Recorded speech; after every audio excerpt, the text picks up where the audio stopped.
I, Joseph Robinette Biden Jr., do solemnly swear that I will faithfully execute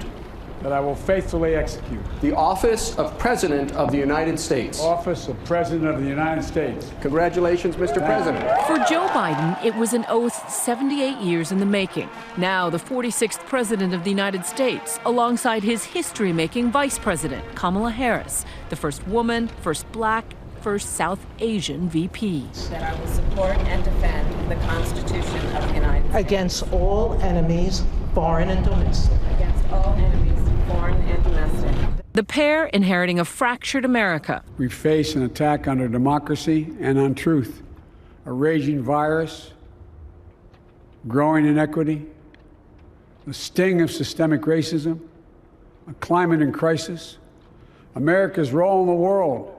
Any one of these would be enough to challenge us in profound ways. He called for a stop to pitting red against blue, rural versus urban, conservative against liberal. This is our historic moment of crisis and challenge, and unity is the path forward.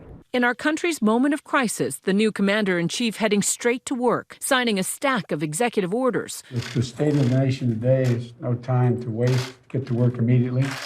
The whole register of the day was different. It was less entertaining and more serious.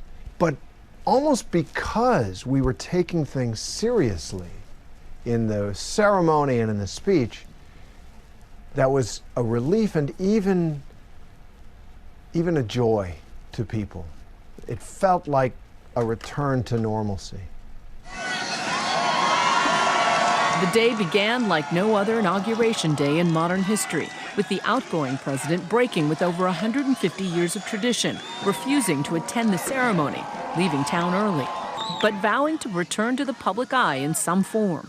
Have a good life. We will see you soon. Thank you. Thank you very much. Donald Trump refusing to show up for the inauguration of Joe Biden and honor our democracy was his last act of vandalism of it. It was just 2 weeks ago today when these images shocked the nation and the world. Today, the west front of the Capitol reverting to its traditional backdrop.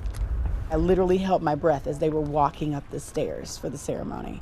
And then that moment when they walked with their families, where I felt this peaceful. One of the heroes of the insurrection escorting Kamala Harris today. Capitol Police Officer Eugene Goodman, who, in a split-second decision, steered a mob away from the Senate chamber at the Capitol. The audience socially distanced, restricted in size due to the pandemic and the threat of violence triggered by the outgoing president still looming. Some members of Congress even wearing body armor to the ceremony. The fact that it went off well, that we didn't allow fear, we didn't allow individuals who wanted to sacrifice our democracy for their own benefit to succeed.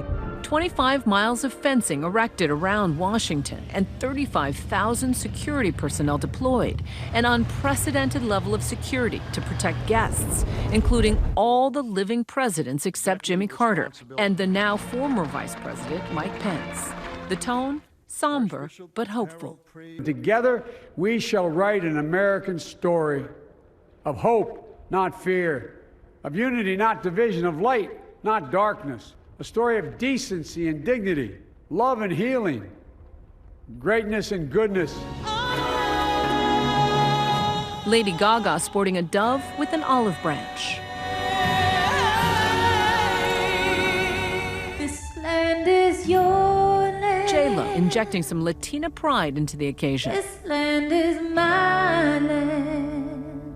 And country singer Garth Brooks, a Republican, encouraging viewers at home to join together. If I can ask you to sing this last verse with me, not just the people here, but the people at home, at work, as one, united.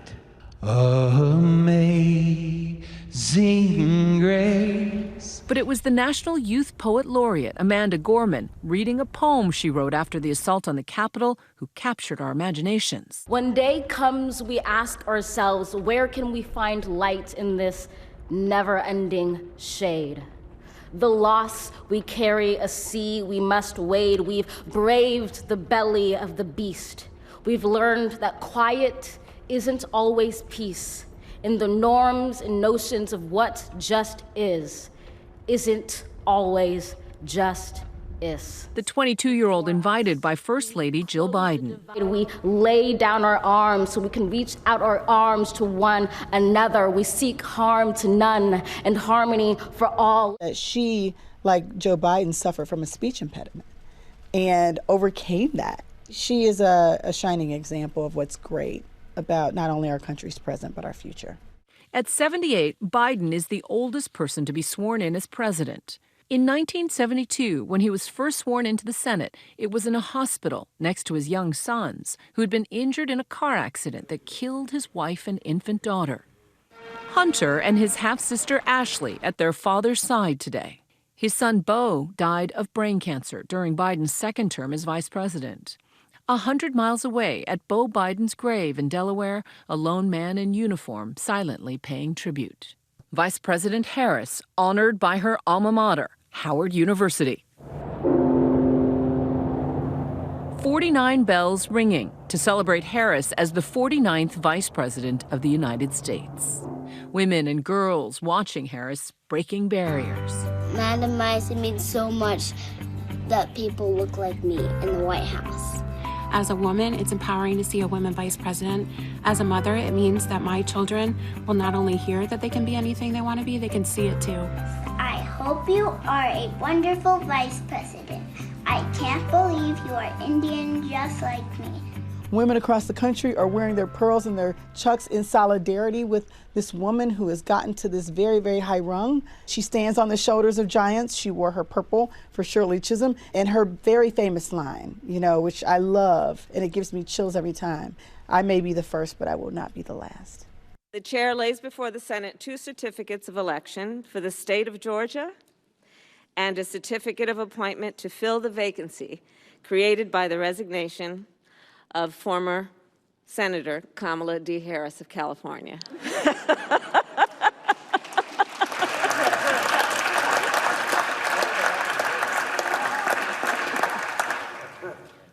Yeah, that was very weird. Okay.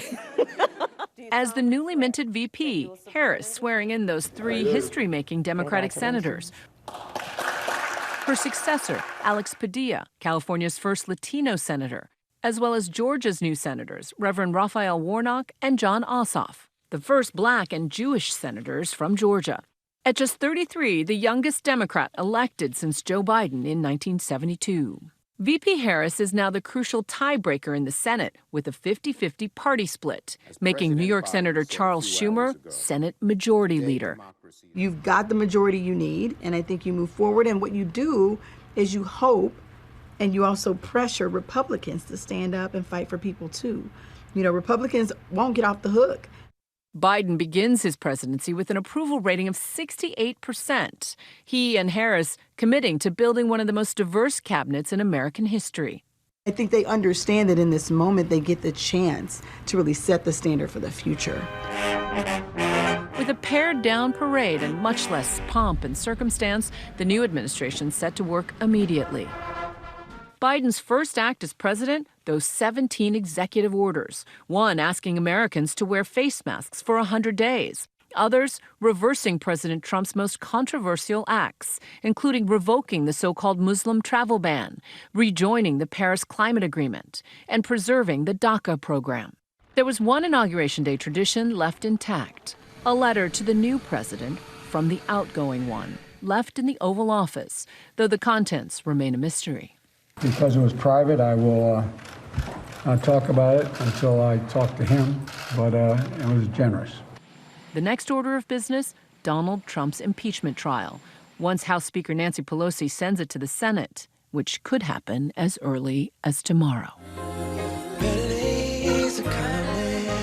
Tonight, a star-studded virtual celebration, including a message from 3 former presidents. I think all of us discovered that we're at our best when we're all moving in the same direction. With one theme, unity. We are bold, fearless, and ambitious. We are undaunted in our belief that we shall overcome, that we will rise up. Hi, everyone. George Stephanopoulos here. Thanks for checking out the ABC News YouTube channel. If you'd like to get more videos, show highlights, and watch live event coverage, click on the right over here to subscribe to our channel. And don't forget to download the ABC News app for breaking news alerts. Thanks for watching.